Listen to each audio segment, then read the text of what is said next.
Hola, muy buenas, bienvenidos a todos a esta clase tanto de metafísica como lingüística, asimismo lógica y epistemología y muchos temas más. En realidad al final vamos a acabar tocando todos los temas. Bien, como habréis leído en el título de este vídeo, la temática principal va a ser sobre las entidades ficticias, la metafísica de las entidades ficticias y cómo se relacionan con los mundos imposibles y también con los mundos posibles.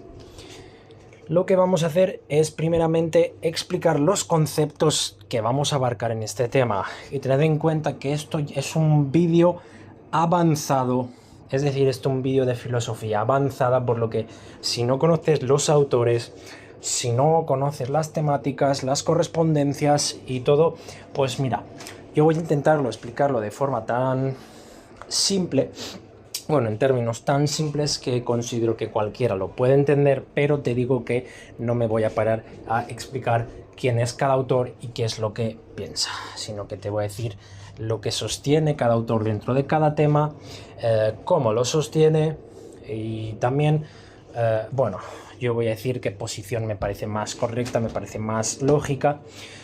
Y bueno, ¿por qué este tema y no cualquier otro? Para iniciar una tesis o un vídeo de carácter académico de nivel universitario. Principalmente considero que el carácter estético de la filosofía son los que más atrae a la gente. Y sobre todo, cuando hablamos de debate en internet, a mucha gente le gusta tener peleitas de personajes ficticios. Y aunque suene cómico, aunque suene irónico, al final del día, estas simples y tontas peleitas de internet sobre personajes ficticios acaban siendo temas relevantes para entendernos la cultura, también el arte y nuestra cosmovisión de cómo entendemos la moralidad, la estética, los mundos posibles y los mundos imposibles. En este sentido, si yo te digo que una entidad como Don Quijote podría ser lógicamente posible tratándose de una entidad que ya de por sí no existe, puede dar espacio a un gran debate sobre no solo la esencia, la intencionalidad de dicho personaje, Don Quijote, sino también el valor moral, el valor estético, el valor histórico, la relación que tiene Don Quijote con la psicología de algunos países, por ejemplo.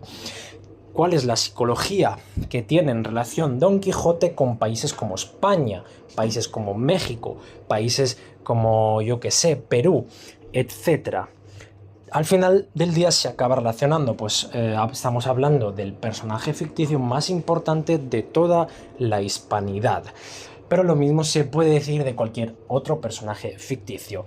Incluso si inferimos personajes como Sonic, el Doomguy o cualquier personaje de anime o cualquier personaje que literalmente te guste. Es un tema a tratar más y pues al final del día la ciencia de crear mundos que no existen, es decir, la literatura, el arte, la estética, etcétera, etcétera, no deja de ser la ciencia de crear mundos que no existen. Hay que tener una capacidad mental increíblemente elevada para crear un mundo coherente con sus reglas, con sus leyes, que pueda funcionar bajo los parámetros de los autores. Pues también vamos a abarcar la idea de nosotros mismos como autores, como cuando creamos mundos, si somos una entidad cuasi divina, es decir, si el objeto del creador se puede relacionar con ser mismamente un dios, lo cual de nuevo nos acaba vertiendo el tema o relacionando este tema de nuevo con la metafísica, pues si nosotros podemos pensar en cosas como que creamos mundos o que creamos simulaciones o que creamos literatura, también podríamos pensar que somos simulaciones, que somos literatura, etcétera, etcétera. Es decir, cualquier chorrada o cualquier tontería, vaguedad que podamos relacionar con este tema al final acaba tocando temas más elevados, temas importantes y bueno, al final acaba haciendo que esto sea un tema importante. Bien, Lo primero de todo, ¿qué es un mundo posible? ¿Qué es una entidad ficticia o personaje ficticio? ¿Y qué es un mundo imposible? Una entidad ficticia se define como entidad, sujeto o también llamémoslo concepto o personaje que se encuentra presente dentro de una obra de carácter ficticio. Esta noción de personaje ficticio o carácter de entidad ficticia se refiere tanto a objetos animados como a objetos inanimados. Una roca ficticia sigue siendo una roca ficticia y Sonic sigue siendo Sonic, sigue siendo un personaje animado o vivo, y una roca ficticia pues sigue siendo un ser ficticio no vivo, no animado. La primera pregunta esencial de la temática de los personajes ficticios sería preguntarse, de existir los personajes ficticios, ¿qué serían? Se proponen diferentes ideas que vamos a abarcar más adelante. Vamos a pasar al siguiente concepto. El siguiente concepto es el de un mundo posible. Bueno, lo cierto es que los mundos posibles son muy fáciles de explicar en concepto, conforman toda una lógica o sistema de pensamiento lógico relacionado tanto con la semántica como la proposición y el simbolismo, pero a lo que me quiero referir ahora es a la simple concepción de mundo posible. Un mundo posible es un escenario posible de las cosas. Se puede afirmar un mundo posible por lo menos de tres formas diferentes. Uno, un mundo posible lingüístico, es decir, todas las posibilidades lingüísticas de un caso. Dos, un mundo posible mental, es decir, todas las situaciones posiblemente imaginables. O tres, literalmente un universo posible. Es decir, ¿cómo sería un mundo literalmente alterno posible, dando las circunstancias, ¿no? ¿Cómo podría ser posible un gato en otro mundo diferente, con otras características, etcétera, etcétera? Este caso es altamente complejo, tiene mucha literatura detrás y no vamos a intentar abarcar todo el pensamiento, sino lo necesario para entender las entidades ficticias. Bueno, si hemos introducido los mundos posibles, os quiero introducir los mundos imposibles. Los mundos imposibles son aquellos escenarios que no serían posibles, pero contradictoriamente decir que no son posibles, en principio diríamos que no debemos hablar de los mundos no posibles, pero estamos verbalizándolos, ya estamos pesando los escenarios que no son posibles o los escenarios que no parecen lógicos. Parecen ser esos mundos ficticios donde parece ser que la lógica no funciona. Por eso introduzco la idea de los mundos imposibles, porque ya de raíz considero que una gran amplia gama de mundos ficticios donde se encuentran personajes ficticios, entidades ficticias, seres ficticios, son mundos prácticamente imposibles, pues hasta ahora no conocemos un mundo o no conocemos ninguna ley que nos permita saltarnos lógicamente la segunda ley de la termodinámica. Y como somos conscientes todos, o todos sabemos muy bien, en la ficción o en las entidades ficticias hay personajes que pueden literalmente crear fuego de la nada sin fuentes de energía lógicamente explicables. Eso sería un ejemplo de un mundo imposible, pues no es posible un mundo donde falle la termodinámica. Bueno, a ver, posible es si lo estableces lógicamente, pero entendéis a lo que me refiero. A lo que me refiero es este tipo de mundos que parece ser que de ninguna forma lógica podrían ser posibles. Yo considero que los mundos ficticios donde viven los personajes ficticios son o tienen esta característica. Bien, ahora lo que cabe es abarcar la idea de las entidades ficticias, desengranar sus segmentos para entender su verdadera esencia. Se han propuesto diferentes propuestas a esta pregunta de qué serían las entidades ficticias si es que existiesen. Por mucho que difieran, todas intentan dar cabida de una u otra forma a lo que parece ser un dato intuitivo a lo que se enfrentan los filósofos que teorizan sobre las entidades ficticias. Estas entidades carecen de existencia. Son objetos físicos, por así decirlo, o al menos carecen de existencia física ordinaria. Por tanto, podemos definirlos como entidades que no existen. Los objetos paradigmáticos, así se define por autores como Thomason en 1999, personajes como Hamlet o Holmes simplemente no existen. Apoyándonos en este dato de que simplemente no existen, podemos responder con un no a la pregunta de si tales objetos existen, aunque podríamos matizar la respuesta permitiendo responder a esta pregunta con otro sentido. Podemos apelar a la no existencia en el sentido cuanto queramos cuestionarlo. La opinión de que algún supuesto individuo es una figura histórica genuina, podríamos decir, por ejemplo, el rey Arturo no existe, subrayamos así nuestra opinión de la búsqueda de un rey Arturo histórico, haría que esta búsqueda de lo que es el rey Arturo histórico sería algo vano. Aquellos que no creen en entidades ficticias se les llama antirrealistas ficticios. El dato de la no existencia tiene una connotación bastante fuerte como lectura ontológica. Decir que las entidades ficticias no existen equivale a decir que el dominio general de lo que existe no existen entidades ficticias. En opinión de los realistas, los únicos que dan el dato o una cierta lectura metafísica a las entidades ficticias tienen la propiedad de no existir. Esta es la principal lectura metafísica de las entidades ficticias. Podríamos insistir en que los realistas ficticios son los únicos que piensan que la no existencia de entidades ficticias está determinada por su naturaleza como una entidad ficticia. Aunque algunos consideran que esta posición es bastante exagerada, puesto que sostiene que no existen entidades ficticias.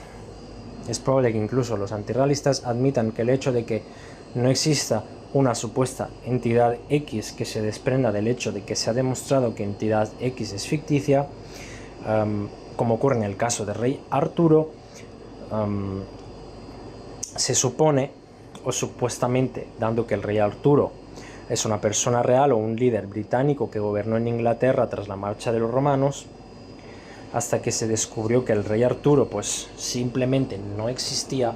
Esta era la creencia sobre la entidad del rey Arturo.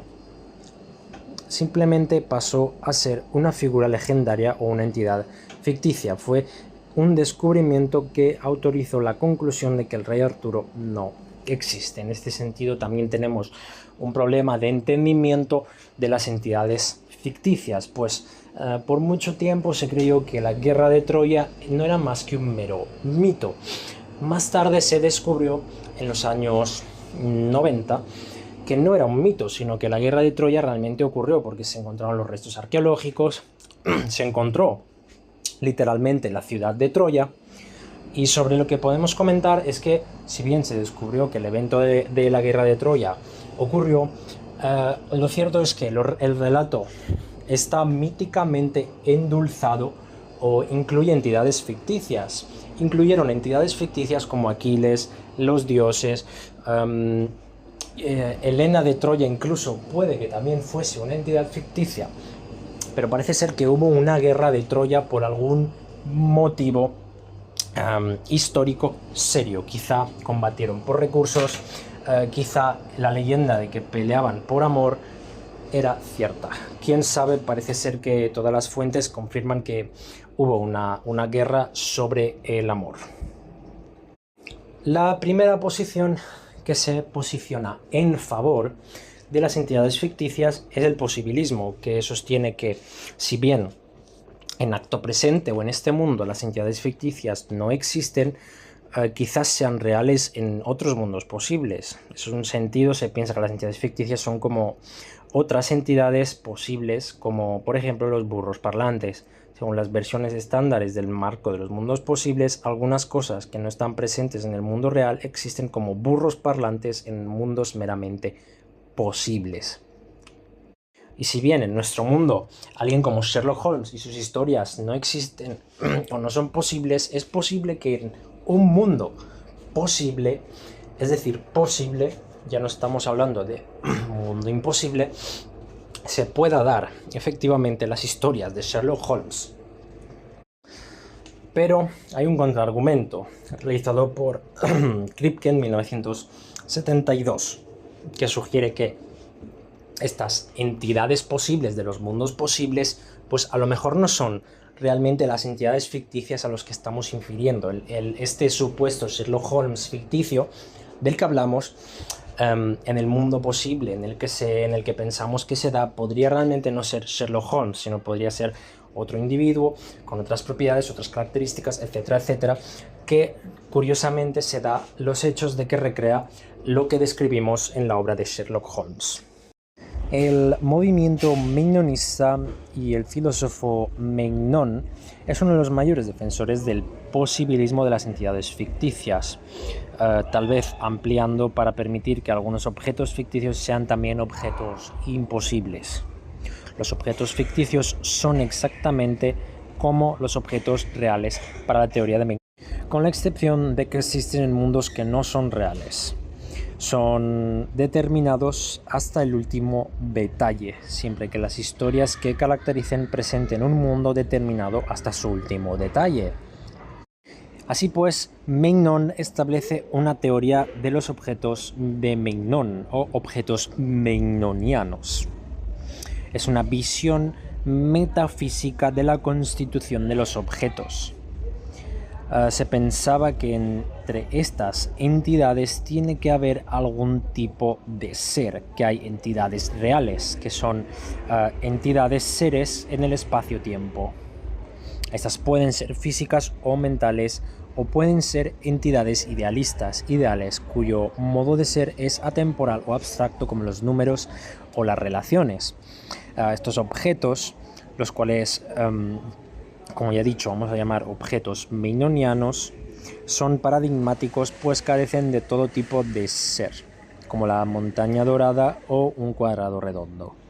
Son entidades que parece ser que rompen cierto tipo de marco lógico. Magnon utiliza el concepto mera sustancia, Bestand lo llama él, creo que es en francés, si no me equivoco, para ser un tipo de ser atemporal, reservado a una existence más bien dicho, para el tipo temporal al cual él llama sein o sein. Sinceramente no sé francés y estoy a lo mejor haciendo un poco el ridículo, pero bueno, ¿qué más da? Era su palabra sein la que usa de forma general, y incluyendo tanto sein como existence, pone a las entidades como seres que no tienen ningún tipo de estas dos características, siendo fuera del alcance del sein en este sentido, para simplificar cuestiones terminológicas. A menos que nosotros establezcamos de forma totalmente consciente la existencia, estaríamos hablando de objetos que carecen las cualidades del sein, es decir, existencia y substancia o mera subsistencia. Simplificando de nuevo, Magnon, o entonces la opinión de Magnon, es que hay objetos que no tienen forma alguna de existencia o ser, lo cual hace que este tipo de objetos sean esencialmente contradictorios. Y paradójicamente el propio Magnon establecerá que estas entidades que no existen, que no son, no tienen ser, tienen propiedades, pues necesariamente deben tenerlas. Estos objetos magnonianos no tienen propiedad particular. Magnon establece estos dos conceptos, el ser tal y el tal, el cual él llama so-sein. Es independiente de su ser o su sein. El so-sein es independiente del ser o el sein. Estas propiedades se especifican en este SOSEIN, concepto que la verdad se me está haciendo complicado de pronunciar porque estamos hablando de un idioma que no controlo. Precisamente estas propiedades del SOSEIN en términos de objetos son dadas meramente de forma descriptiva. Una afirmación que se captura en lo que es llamado el principio de caracterización, cuya formulación explícita se debe a otro magnoniano llamado Rothley. Está implícito en la idea de Mignon, pero Rothley establecerá, tomando el relevo de Mignon, pues Mignon esta idea la establece en 1904 y Rothley no prosigue hasta 1980, que según el principio de estos objetos, ya sean si existen o no, este principio de caracterización que hemos mencionado establece que tanto si existen como no existen, hay propiedades en términos los cuales son dados o caracterizados de forma esquemática, bajo el siguiente silogismo, bueno, el siguiente razonamiento lógico. La cosa que se caracteriza como F, llamémoslo también P, Q, como quieres llamarlo, es de hecho F. O sea, P es de hecho P. Por ejemplo, la montaña dorada o el cuadrado redondo. La montaña dorada no existe, pero podemos decir que es dorada y es una montaña, ya que son propiedades en términos de los cuales el objeto es caracterizado. Existe un superhumano, perdón, me he equivocado, existe un super alienígena súper fuerte llamado Goku. Goku no existe, pero tiene las propiedades de ser super alienígena y súper fuerte. Y considero que negar este proceso sería un poco deshonesto si hablamos de debatir entre personajes ficticios. Si estamos hablando de que hay unas ciertas cualidades de un objeto que no existe, estamos hablando de las cualidades del objeto que no existe. Una noción general de la teoría magnoniana es que los objetos ficticios son solo subconjuntos de objetos magnonianos. Estos objetos magnonianos se dan en términos de propiedades que tienen en las historias ya presentes, en los que se presentan. Nótese o notemos que el problema del posibilismo menciona hacia el final de este apartado, o al final de este segmento que vamos a tratar cuáles son los problemas lógicos. Un problema que veremos que también tiene un corto argumento que hace ser un problema débil realmente frente al magnonismo. Los entes ficticios poseen, de hecho, las propiedades en términos de los cuales se les caracteriza en las narraciones pertinentes. Holmes realmente tiene un grado alto de inteligencia, mayor tal vez al que posea cualquier detective real, y por lo tanto bien podría ser un hecho cierto. Nótese también que los entes ficticios concebidos así no están determinados con respecto a sus propiedades, a diferencia de los entes ficticios concebidos según el modelo de un posibilismo. Los relatos de Conan Doyle no se pronuncian sobre estos temas. Por ejemplo, Holmes, según el modelo magnoniano, no es diestro, ni es zurdo, ni es ambidiestro. Sin embargo, tiene la propiedad de ser alguno de estos. Aunque debemos matizar que esta no es la interpretación convencional de los objetos magnonianos, es una de las interpretaciones. La concepción general de los conceptos magnonianos es que se tratan de entidades de orden superior, que constituyen a partir de entidades más simples.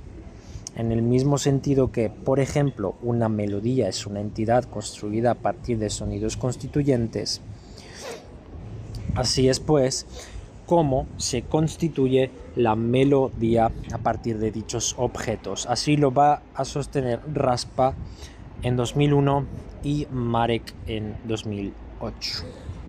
Ahora bien, la teoría magnoniana sigue vigente hasta hoy en día, pero es un nuevo meinonianismo. Se le ha nombrado como neomeinonianismo. Y este neomeinonianismo es una distinción o establece una distinción entre aquello que es lo concreto y lo abstracto y se apoya en las nociones de los mundos posibles y los mundos imposibles, pero veremos que más adelante la idea de los mundos imposibles no será solo de los meinonistas, sino que estas entidades ficticias también será tratada por el grandioso Lewis. En general, el neomeinionismo acepta mucho de lo que Meinón estableció, que mencionamos anteriormente, sobre estos objetos inexistentes. Se apartan de la explicación en un par de puntos. Supongamos que restringimos la atención a las propiedades apropiadas para objetos físicos espacio-temporales. Por ejemplo, ser una montaña o ser un detective. En 2023, el mismísimo año pasado, Reicher llamaba al neomeinonianismo concreto, que establece autores como Rutli o Jahet en diferentes años, en 1980, 1996, que los objetos meinonianos se caracterizarán por términos tales de propiedades, correlatos concretos, conjuntos de tales propiedades que poseen propiedades en el mismo sentido que objetos concretos ordinarios, correspondiendo a un conjunto S de tales propiedades. Dado un objeto concreto que tienen en al menos las propiedades contenidas en S, en correspondencia con el conjunto ser dorado de ser una montaña, por ejemplo, la montaña dorada tiene las propiedades de ser una montaña y ser dorada, así como las propiedades petales que son necesarias por lo que es una montaña dorada es P. Estas propiedades constituyen la naturaleza o esencia de esta montaña dorada. Pero si somos realmente honestos, podemos o debemos hablar de que la montaña, esta entidad ficticia de la montaña dorada, tiene más propiedades que reflejan su relación con otros objetos del mundo. Es algo que también Meinón también lo piensa bastante. El propio Meinón y los meinonianos concretos piensan que los objetos carecen de existencia en el sentido amplio. Es decir, ese tipo de existencia que es apropiado para objetos concretos o abstractos. Y algunos son neutrales sobre esta cuestión. Uno de ellos es Parson, un meinoniano que se encuentra en una posición neutral. Es más inclusivo sobre el ser poseído por un objeto inexistente. Otros son, hablemos de otros autores como Rutli, que son inflexivos, tienen una versión extrema del noneísmo, o lo que él llama noneísmo, que el único modo de ser de la existencia está estrechamente interpretada con la posesión de poderes causales y ubicación espacio-temporal. Esta visión es compartida por el meinonianismo modal. Contra esta noción de meinonianismo concreto, al estilo de el propio Lewis, el grandioso Lewis, para mí, Rutli, se argumenta que debemos repudiar la comprensión de la existencia de que puede ser una tesis sustantiva que solo algunas de las cosas existen, o una tesis sustantiva de que todo existe. El neomeinoniano lo que hará es sostener que objetos ficticios pueden considerarse de manera similar a correlatos concretos de conjuntos de propiedades. Consideramos el ejemplo de Holmes, un detective adicto a la cocaína que vivió en Londres en el 221 del Baker Street. Resuelve este hombre, este tal Holmes, adicto a la cocaína, resuelve crímenes desconcertantes y tiene un amigo llamado Watson, etcétera, etcétera. Para este ejemplo no vamos a enumerar todos los casos de posibilidades del Watson o Holmes, donde el etcétera o así sucesivamente incluye todas las propiedades P tales que es cierto que en las historias de Holmes tiene estas propiedades P. Los meinonianos o neomeinonianos concretos sostienen que Holmes es un correlato concreto, aunque inexistente, del conjunto que tienen esas propiedades como miembros. Abriendo paréntesis, una variante interesante de estas visiones neomeinonianas es la teoría de los aspectos de Castañeda, según la cual un individuo existente es un conjunto de aspectos particulares formados a partir de conjuntos de propiedades mediante una operación de caracterización especial, relacionados por una caracterización de consubstanciación. Quedaos con ese término, consubstanciación. Un objeto como la montaña dorada es un aspecto que no está consubstanciado con ningún aspecto, ni siquiera consigo mismo, y por lo tanto no existe. Castañeda considera que los objetos ficticios son conjuntos de aspectos relacionados por una relación especial de consociación. Esto lo establece Castañeda en 1989. Aunque los meinonianos concretos están de acuerdo en que los objetos ficticios forman subconjuntos de objetos meinonianos, los neomeinonianos abstractos sostienen que los objetos neomeinonianos en general deben ser concebidos como objetos que tienen un modo de existencia no espacio-temporal y por lo tanto como abstractos en lugar de concretos. Aunque de acuerdo con la idea de que para cualquier colección de propiedades hay un individuo que tiene todas las propiedades, no toman objetos meinonianos como correlatos de conjuntos de propiedades, en algo parecido a la forma de descritar de los meinonianos concretos. En cambio, en este lugar se toma algo así como objetos o roles genéricos a lo largo del modelo de atributos platónicos que establece el autor Zalta y otros que han utilizado la teoría para moderar una gran gama de nociones filosóficas, incluidas las formas platónicas. Véase Zalta en 1983, Zalta también de nuevo en 2000 y Peltier. Consideramos nuevamente el ejemplo de la montaña dorada. Para los neomeinonianos abstractos, un objeto no es una montaña en el mismo sentido en el que lo es. Por ejemplo, el monte Taranaki, la montaña dorada es un objeto abstracto y las montañas no son objetos abstractos. Es más, el objeto que hace referencia, como por ejemplo podríamos decir un presidente de los Estados Unidos, en una declaración como la siguiente: el presidente de Estados Unidos se enfrenta a elecciones cada 4 años. Dado que el sujeto no es un presidente estadounidense en particular como Bush o Barack Obama, sino más bien el papel del cargo de presidente estadounidense, consideramos que este objeto M es similar a planes en lugares de individuos concretos. Y como bien es entendido, los planes son abstractos, no son concretos. Es presumiblemente así.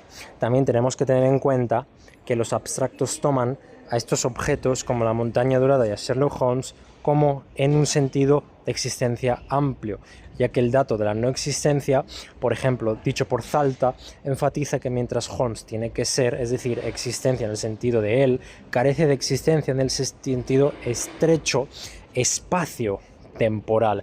Algo como Holmes tiene un sentido de existencia como ese algo que es, ese algo, pero no tiene una concepción más amplia de existencia en concreto, es decir, no tiene una materialidad física de carne y hueso y no hay un hombre Sherlock Holmes andando por las calles.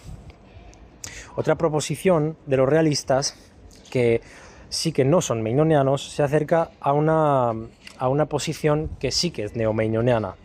Es la visión realista de Wolferstorff, espero que el nombre lo he dicho bien, que considera que los objetos ficticios son tipos platónicos cuyas instancias son objetos ordinarios que tienen propiedades como ser un detective famoso, en el caso de Sherlock Holmes.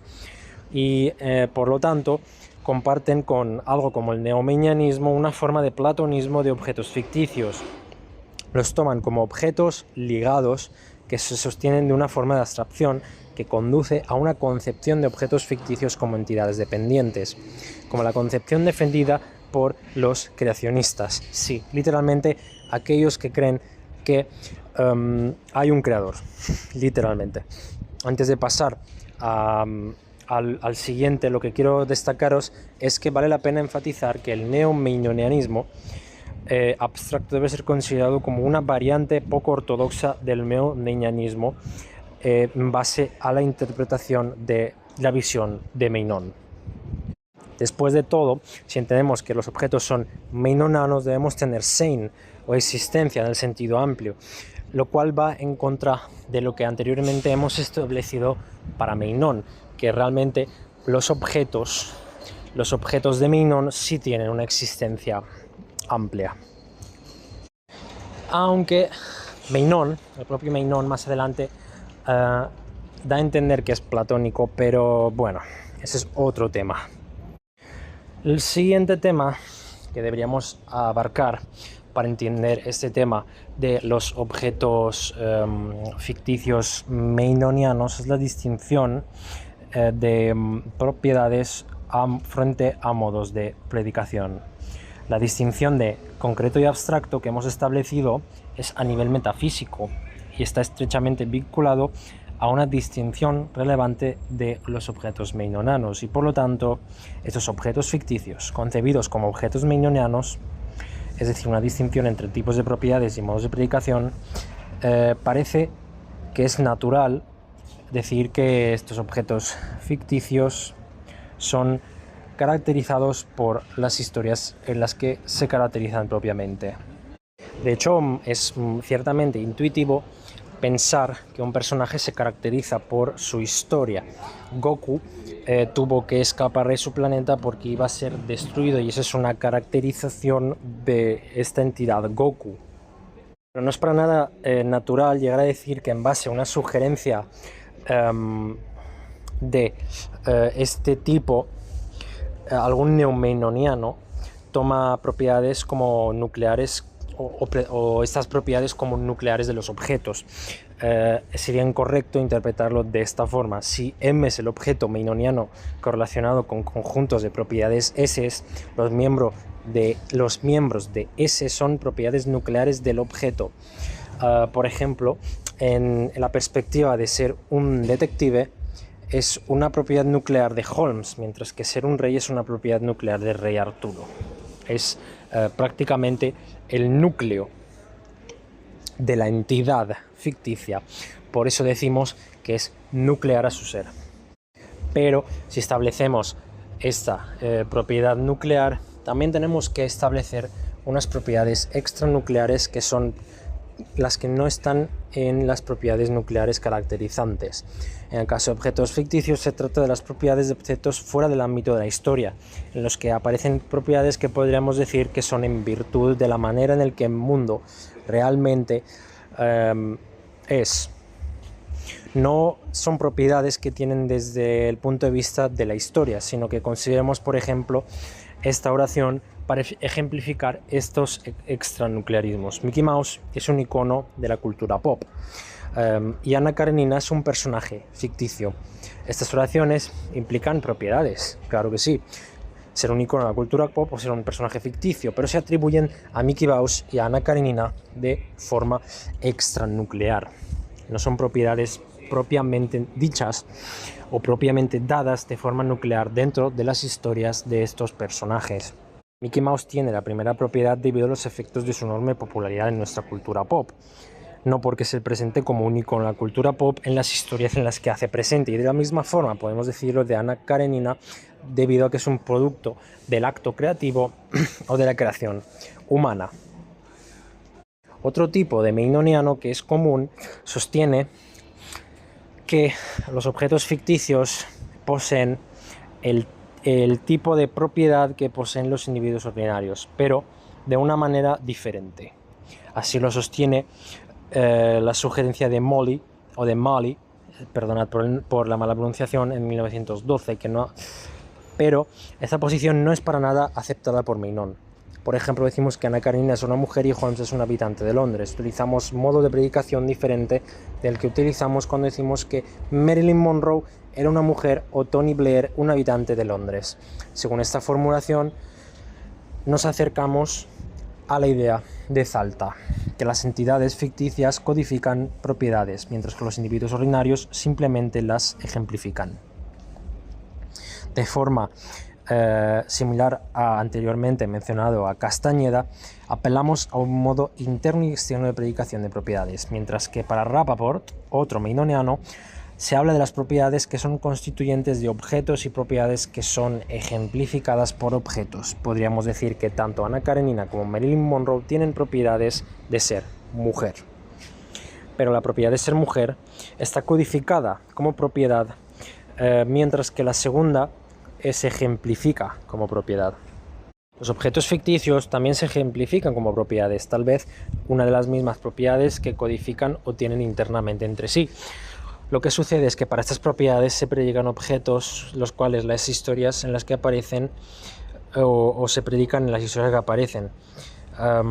Para que las afirmaciones que anteriormente hemos dicho, tanto la afirmación de Holmes como la de Anna Karenina, sean verdaderas, las propiedades de ser un icono de Holmes no, Mickey Mouse, las propiedades de ser cultura pop, un icono de la cultura pop y ser un personaje ficticio, se tienen que ejemplificar o tienen que ser proseguidas de forma externa. Mickey Mouse y Anna Karenina, respectivamente, deben poseerlas de forma externa, a ellos atribuidas de forma externa. Resulta ser que no de forma interna o de forma ficticia establecida por la historia de los autores. Cabe señalar que existen diferencias entre las formas en las que varios meinonianos lo conciben. Por un lado, Zalta, por otro, Castañeda y por otro, Rappaport formulan distinciones notables. Una codificación es una noción primitiva a la cual se le incorpora una rigurosa teoría modal en orden superior, que luego se utiliza para demostrar la existencia y derivar las propiedades de los objetos abstractos presentes en los mundos posibles, incluidos incluso así los objetos ficticios. El hecho de que la codificación sea una noción primitiva no se considera inconveniente, dada la fecundidad de la noción, que es incorporada en una teoría general de objetos abstractos. Por otra parte, para Castañeda, y tanto como para Rappaport, la predicción interna se aplica en correlatos de conjuntos. Por lo tanto, el modo predicado puede definirse en términos de pertenencia a conjuntos de entidades. Una entidad ficticia F tiene a P internamente o tiene a P como constituyente solo si P pertenece al conjunto de propiedades a los que está correlacionado con F. La distinción entre estos modos de predicado que ya hemos explicado parece estar en condiciones de cómo se manejan los datos acerca de estos tipos de propiedades. Por un lado, no parece haber ningún criterio viable para distinguir las propiedades nucleares y extranucleares. Algunas propiedades parecen considerando una especie de ser en personaje ficticio y ser un personaje ficticio. Son formas de predicar esta ambigüedad. Son, como atestiguamos anteriormente en el caso de Anna Karenina. Pueden haber nociones metaficcionales de los protagonistas que no están caracterizados de manera habitual como individuos de carne y hueso, sino como personajes de ficción. El personaje ficticio de El Padre en 6 busca al autor del Pirandello en un caso famoso dentro de ello. Por tanto, ser un personaje ficticio a veces se puede presentar tanto como una cualidad nuclear y a la misma vez una cualidad extranuclear a la misma vez. Es totalmente viable que dentro de las obras de ficción existan personajes de ficción. Dentro de los propios mundos es propiamente coherente o ambiguo pensar que los personajes de ficción, las entidades de ficción consumen cosas de ficción. Pero llegados a este punto, entonces, o todo el desarrollo que hemos realizado, me preguntarás, Cirno, ¿por qué debería creer en los mundos posibles si parece ser pues evidente en sí mismo que yo no puedo vislumbrar más mundos posibles? Bueno, pues hay realmente tres tesis, dos que me parecen tesis duras y una que me parece más floja, o una tesis que es más un acto de fe, pero que tiene en cierto sentido posicionarse en favor. La primera tesis son los mundos verbalizables. A fin de cuentas, nuestro lenguaje, la semántica que usamos y la lógica que hay detrás es una semántica o es una lingüística de posibilidades. Nosotros siempre hablamos en posibles o introducimos posibles o hablamos de mundos alternos en nuestras conversaciones diarias y en la lingüística convencional. Si no hubiese, por ejemplo, si yo hubiese decidido desde muy pequeño jugar toda la vida al fútbol, quizá en otra vida o quizá mi vida sería la de un futbolista bastante famoso o habilidoso. La segunda tesis dura no tiene que ver con lo verbalizable, sino con los mundos posibles mentales. A fin de cuentas, nuestro cerebro está configurado de tal forma que abstraemos mundos posibles en nuestro cerebro.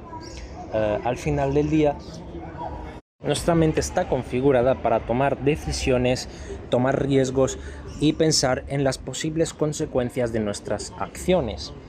Y a la misma vez tener en cuenta qué responsabilidad tenemos con las acciones que hacemos. Es decir, somos portadores y somos hacedores de verdades. Pero cuando hablamos de que tomamos decisiones, lo primero que hacemos es pensar en ese mundo alternativo o ese mundo posible de cómo habrían sido las cosas de haberlas pensado o tomado la decisión de esa forma diferente. La tercera tesis, la cual es bastante cuestionable y dudable, es la existencia de mundos reales físicos que no solo sean mentalmente extraíbles de nuestra capacidad de hacer realidad estos mundos posibles físicos, sino que ya sean dados de forma realista, de por sí ya sea existente un multiverso de infinitas posibilidades o por lo menos un marco de posibilidades. Esto sin tener en cuenta otras alternativas como un actualismo modal o un mundo de libre albedrío modal. Por tanto, lo que nos compete, llegados a estas alturas, es hablar de la ontología de estos seres ficticios, tanto los argumentos que tenemos a favor del realismo como aquellos a favor del antirrealismo, aquellos que afirman que existen las entidades ficticias se llaman a sí mismos realistas ficticios, y aquellos que se oponen a la tesis de la existencia de las entidades ficticias se les llama antirrealistas ficticios. Convencionalmente, el campo de batalla ideológico entre estas ambas posturas ha sido el lenguaje, que parece que comprometernos con el lenguaje es comprometerse con las entidades ficticias. Los antirrealistas han insistido que las apariencias engañan. Siempre que una oración parezca comprometernos con entidades ficticias, siempre podemos proporcionar una paráfrasis que tenga las mismas condiciones de verdad que las oraciones originales, pero que no esté tan comprometida con el realismo. Una vez que tratemos de demostrar que las paráfrasis son inadecuadas o que todavía hay oraciones para las que no se puede encontrar paráfrasis adecuadas, los antirrealistas replicarán que, a pesar de las apariencias, las oraciones tienen que parafrasearse en términos no vinculantes y, por tanto, así se sigue el juego del debate. Bertrand Russell es uno de los más destacados antirrealistas ficcionales. Siguiendo o prosiguiendo la estelada de Frege del siglo XIX, es considerado a menudo como un primer defensor del antirrealismo ficcional dentro de una filosofía analítica, en la medida de que sostiene que los contextos directos, Gerard, como Odiseo llega a tierra, o los nombres ficticios como Odiseo, tienen sentido pero no una referencia. Así, de esta seguidilla o este razonamiento que hace Frege, Russell lo seguirá apoyando, afirmando que en este sentido convierte el referente del nombre ficticio en una referencia. Si los sentidos de este tipo se pueden modelar a la noción de una entidad ficticia, si podemos modelar los sentidos en el sentido de la entidad ficticia, también podemos afirmar que Frege pueda ser una especie de realista ficticio, así lo afirma Kuhn en 1990, o de lo contrario no lo podríamos, también lo afirma Parson en 1982, pues esto no es más que la interpretación de esta entidad o la afirmación sobre Perseo. De nuevo, Zalta es más comprensivo, piensa que los objetos abstractos pueden modelarse a la noción del sentido. Ahora bien, considero yo personalmente que hay unos ciertos problemas en lo que respecta a negar que haya referencias completamente de las cosas ficticias. Pues si bien parece ser que la entidad antropomórfica Sonic o el personaje antropomórfico, el erizo azul Sonic, no parece ser tener referencia en la realidad, sí es posible que yo pudiese ver a un erizo azul que corre rápido, lo cual sí es un subconjunto válido de elementos que se pueden entrelazar con una entidad ficticia de grado superior. Y si bien es cierto que no existe una entidad como un mono superpoderoso como Son Wukong en la mitología china, también es cierto que una inferencia o subconjunto de elementos que se podrían atribuir a la entidad Sun Wukong de la mitología china es la existencia de primates superpoderosos en la realidad que prácticamente dejan al hombre en humillación, en un enfrentamiento. La forma moderna de este debate de la ontología de las entidades ficticias, es decir, realismo contra antirrealismo, surge de Frege, quien dice al respecto una disputa o establece una disputa entre Meinong y Russell. Consideramos la siguiente oración.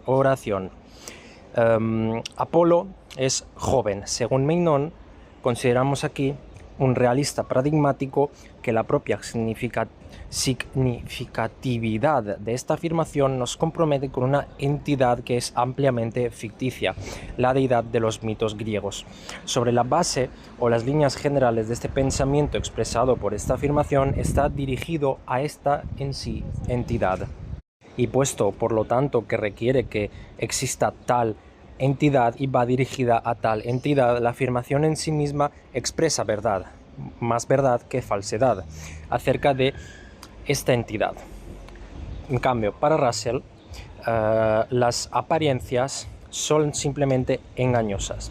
Él pensaría que Russell en este caso pensaría que Apolo es como cualquier otro nombre ordinario, una afirmación abreviada de una descripción definida. Por ejemplo, un dios del sol o el dios del sol. Y en una segunda posición, tras el descubrimiento de la teoría de las descripciones, que el propio Russell también sostiene, afirma que una oración contiene descripciones definidas que son propiamente analizadas desde otro tipo de oración que elimina la descripción en favor de cuantificar los cuantificadores. Tanto predicados, conectivos lógicos y nombres propios genuinos.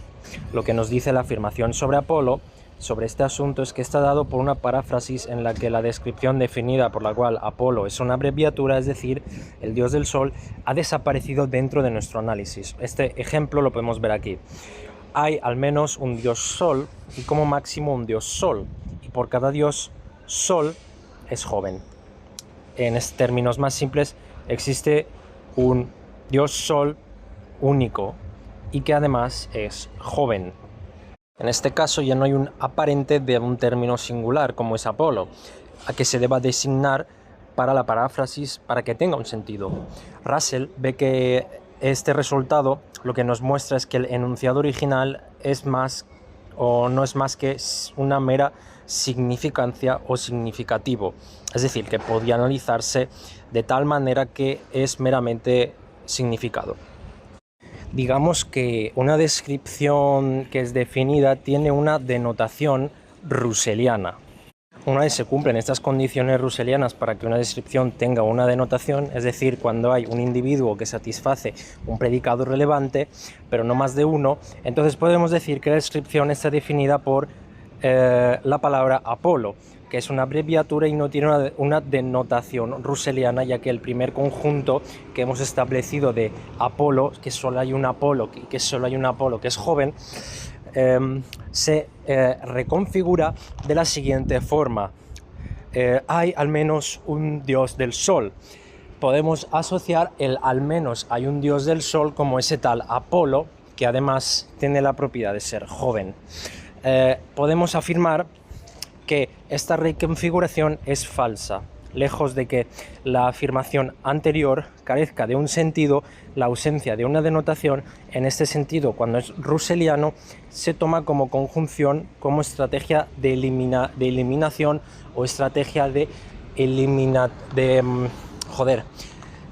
término que quiero introducir es este proceso russelliano de eliminación de los significados o eliminación de estas nociones equívocas, las cuales son falsas. Russell piensa, por tanto, en su teoría de estas descripciones definidas, que se le permite demostrar que los nombres ficticios son carentes de toda denotación, por tanto es imposible que las entidades ficticias sean reales. Por tanto, y bajo esta teoría de los nombres russellianos, él concluye que no hay nombres que sean carentes o sin sentido, sino que hay nombres que son verdaderos o que son falsos. Bien, una vez hemos terminado de explicar la idea de los nombres russellianos, la posición antirrealista de Russell, la posición realista de Meinong y los meinonistas y del realismo ficticio, ahora lo que cabe es hablar de la metaficción y los operadores de metaficción en las oraciones. Tenemos que aceptar los siguientes argumentos que se adoptan en la teoría de las descripciones de Russell y que nos permiten evitar un compromiso ontológico con entidades extrañas como son las entidades ficticias y mitológicas, las cuales son inexistentes. En esta visión se aceptan razones de duda aplicadas por David Kaplan, que sostiene que una de las virtudes de la teoría de Russell es que es esencialmente neutral con respecto al compromiso ontológico, que permite que las descripciones denoten entidades inexistentes que sí existen tales entidades. Incluso si la teoría de Russell es ontológicamente potente, entendiéndola de esta forma como la teoría que se formula como una objeción simple y aparentemente devastadora, muchas oraciones intuitivamente verdaderas resultan ser falsas en su paráfrasis russelliana, es decir, también tiene sus problemas notables. Consideramos la oración del Apolo nuevamente. Existe un dios del sol llamado Apolo. Si usamos la teoría de Russell para prescindir de una entidad como Apolo, se sigue que la afirmación es falsa en la medida en que su paráfrasis russelliana es falsa. Esto es ampliamente reconocido como contraintuitivo. Ante la mayoría diríamos que intuitivamente verdadero, a diferencia de, digamos, por ejemplo, si afirmamos que Apolo es una estrella de rock. Si seguimos esta notación lógica de Russell, lo que entendemos es que el antirrealismo tiene formas de sortear de manera fácil los problemas que señala el propio Russell. Por tanto, y de esta comprensión se entiende que la afirmación de que Apolo es un dios del sol y que es verdadero se es tomado como una elíptica de una oración que es mucho más larga. Según el mito griego, Apolo es joven. La locución de que según el mito griego Apolo es joven se funciona como un operador intencional, mientras que la oración se sigue a ese operador, que no es otra cosa que la afirmación anterior de que Apolo es el dios del sol. En sí mismo tiene que ser analizado de una forma necesariamente russelliana. Según el mito griego existe un dios sol único, el cual es joven. Como he comentado, teníamos que hacer una advertencia propia del uso de la oración de Apolo es un dios del sol, que toma como elíptico solo hay un dios del sol que es solamente joven, o sea, solo hay un dios que es solamente joven, en lugar sustitutivo de la frase original del Apolo. Porque en el caso del Apolo, nuestra oración ficticia es una oración que podría establecer fácilmente un cuerpo de narración, es decir, un mito en este caso. Este tipo de oraciones tiene un uso en el que meramente las condiciones de verdad ficticias o condiciones de verdad desde el punto de vista de la narración o la obra ficticia tienen sentido. Y en este tipo de uso incluso estos valores no pasan de ser meramente ficticios. Esta es una idea que defiende un meinoniano, Evans, en 1982. Toma prestada la terminología de Quine.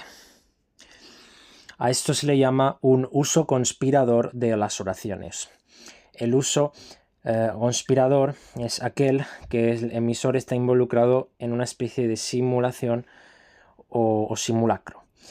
Uno de estos es la oración guion-lo, que Evans llama un uso no conspirador, en el que tomamos que tiene condiciones de verdad reales, lo cuales los valores de tipo, los cuales hemos tomado en la oración del Apolo, la sustitutiva de la oración original de Apolo, para expresar la falsedad real.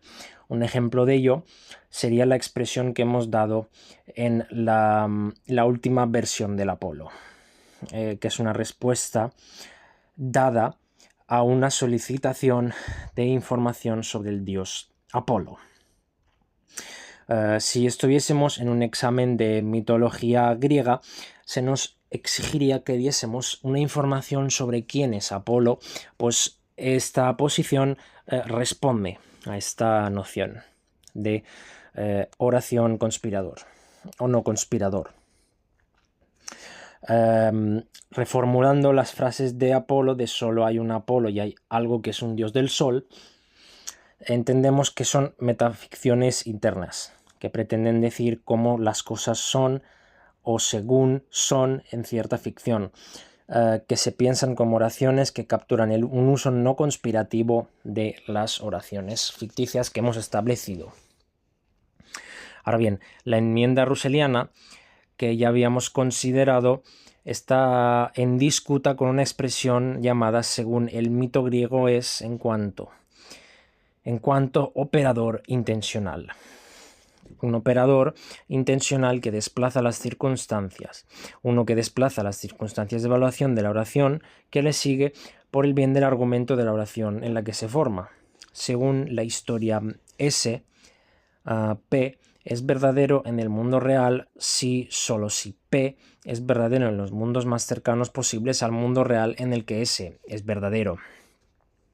Entendemos que los mundos posibles que son más cercanos a la posibilidad de dichos entes ficticios son reales según en tanto se parezcan a la proposición oración que hemos establecido. Cualquier oración de operador que incorpore términos russellianos contiene al menos un término que es singular, como es en el caso de la oración de solo hay un Apolo o solo hay un dios, que es que atribuimos con el dios Apolo, o solo existe un dios Apolo que solamente es joven, o la otra variante que hemos introducido. La verdad en los mundos más cercanos posibles sobre el mito de Apolo pasarían a ser afirmaciones verdaderas por cercanía posibilista. El término singular en cuestión que encapsula todas estas nociones probablemente es el simple Apolo, es decir, el dios del sol, que tiene una denotación propiamente russelliana en estos mundos. Bien, creo que mucha gente estaba esperando este siguiente apartado que vamos a tratar, que es la visión creacionista en respecto a las entidades ficticias. La intuición de que los narradores tienen un tipo de papel creativo que desempeñan al explicar los llamados relatos artefactualistas o creacionistas de entidades ficticias y estos elementos de posición que se encuentran todos en conjunto, defendidos por una retahíla de autores como Boltolini, Thomasson, Solomon, Searle, pero el más importante de todos ellos es Van Inwagen, de los que contiene o establece la teoría de los objetos ficticios como postulados de crítica literaria. El otro autor, en 1931, Garden, se convierte en un precursor histórico significativo de estas nociones. Según estos relatos, los objetos ficticios son artefactos, ya que surgen una vez que son concebidos por autores, en una medida en la que los autores son creadores del autor. O sea, la creación es creada por un autor. Son entidades abstractas tal como lo creen los neomeinonianos abstractos. Sin embargo, a diferencia de una abstracción platónica, no solo tienen un comienzo en el tiempo, sino que también son entidades dependientes, pues dependen de otras entidades para su existencia. Parafraseando a Thomasson, en su formalización lógica de estos principios, podemos decir que en términos generales una entidad dada o depende existencialmente dentro de otra entidad o notada, simplemente si O no puede existir sin que O notada exista. Para una explicación que podríamos decir que es de carácter más discriminante y que evita unas consecuencias existenciales de lo necesario de los números naturales, y más específicamente de los objetos históricamente ficticios, de manera rígida, algunos autores defienden otra tesis diferente, en el que necesariamente si O surge en T, entonces el autor o los autores que crean O existen en algún momento T en notación antes del propio T.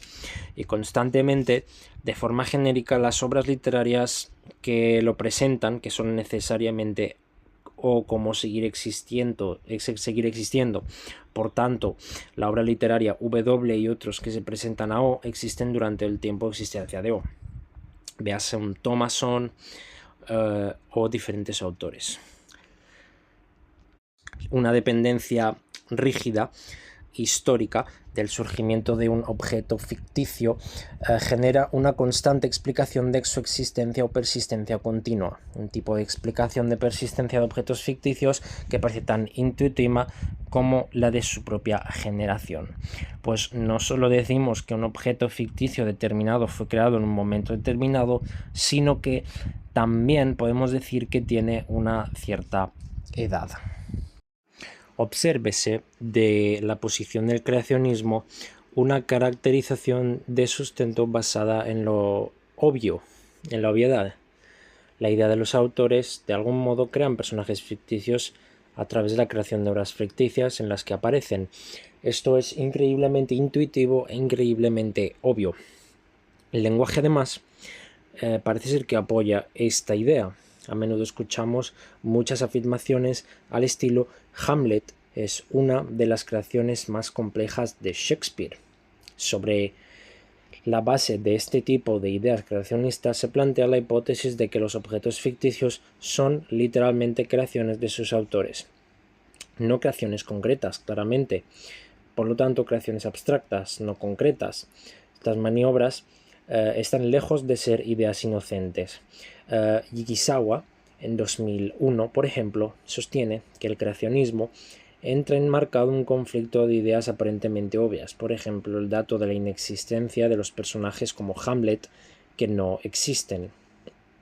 En un nivel mucho más fundamental, se sostiene que la relación de los creacionistas con la creación es explicativamente nula y deja más preguntas que respuestas. Además, no deja claro cuándo se crea un objeto ficticio, sino el cómo también se crea. Apelar a las intenciones del autor, por ejemplo, es inadecuado, ya que estas intenciones pueden faltar o pasar desapercibidas. Podría decirse que esto no cambia el hecho de que, por ejemplo, Holmes sea distinto de Watson en la historia en la que se describe donde se revela. Algunos creacionistas responden a estos argumentos con modelos de creación en los que los objetos ficticios pueden ser involuntarios, tal vez debido al papel desempeñado por lectores a la confusión de los escritos de los autores. Los creacionistas afirman que la apelación a la creación resuelve una serie de problemas importantes que afectan a las teorías metafísicas de las obras ficcionales. No existe un dios mítico Moloch, porque nadie ha creado un objeto así, reuniendo varias propiedades e incorporándolas a una determinada narrativa.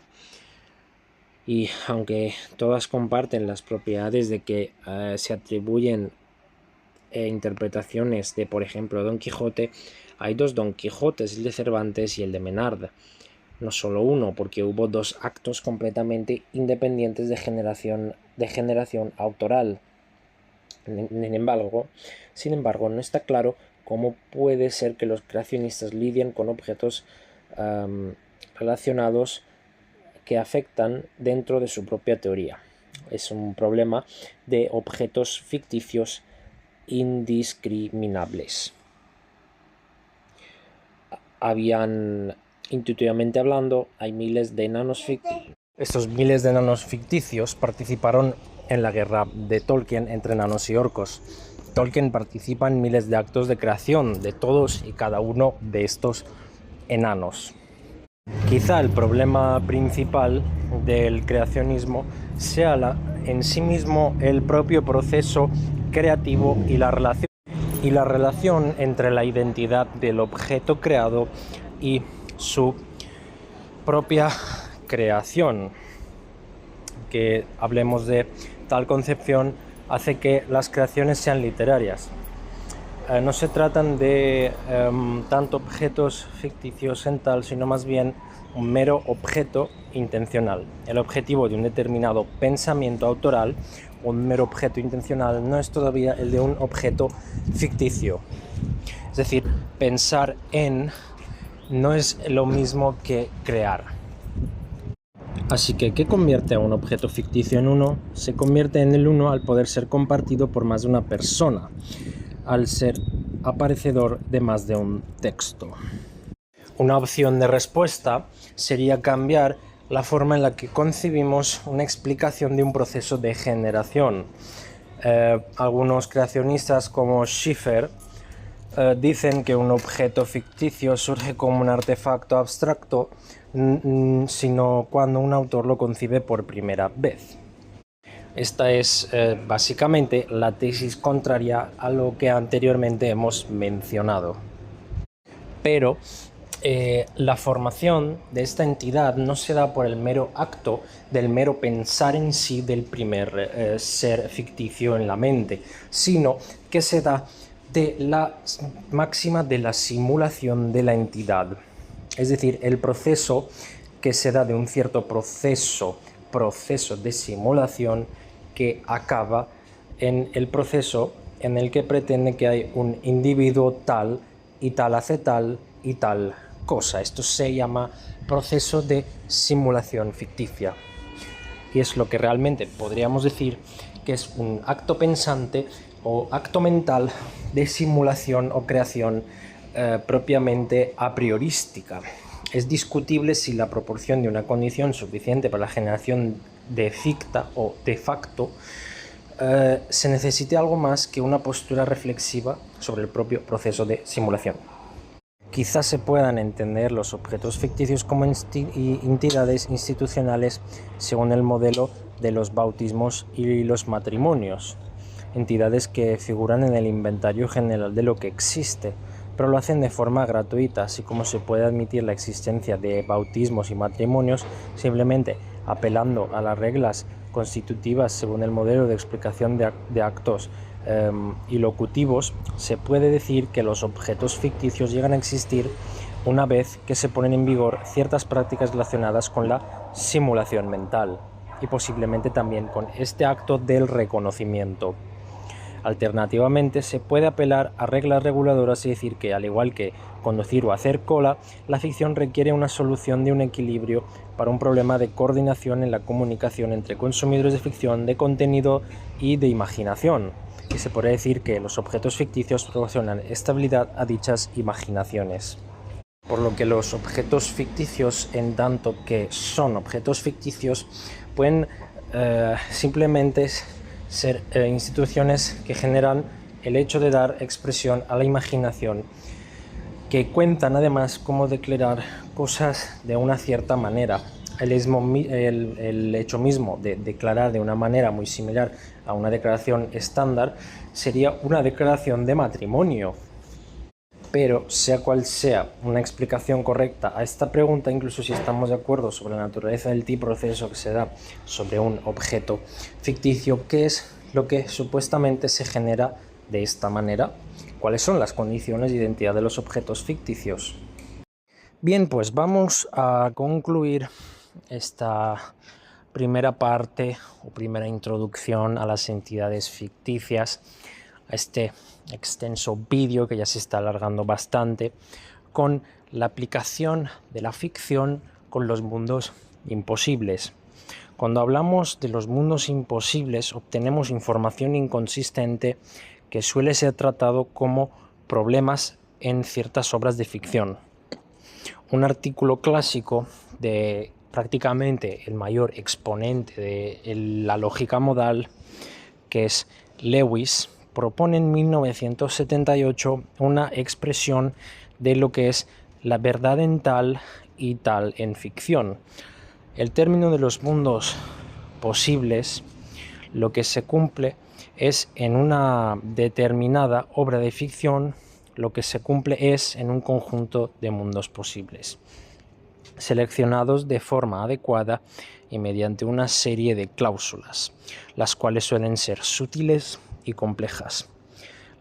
Pero para la ocasión de la ficción, la cual puede ser bastante inconsistente en ocasiones, es necesario que suceda una intención. Es decir, en El signo de los cuatro, un libro de Conan Doyle, se describe a Watson cojeando debido a una herida de guerra en su pierna. En cambio, en Un estudio en Escarlata, Watson no tiene ninguna herida en su pierna, ya que su herida está en su hombro y no cojea. Se puede afirmar que el conjunto de mundos que hacen que tales historias sean verdaderas tiene que dividirse en subconjuntos disconjuntos, creando fragmentos consistentes verdaderos de la ficción. Sin embargo, esta estrategia no siempre funciona, ya que las inconsistencias en la ficción pueden ser o no ser intencionales. Suponemos que escribimos una novela y en su primer capítulo hacemos que un matemático loco produzca un cuadro redondo.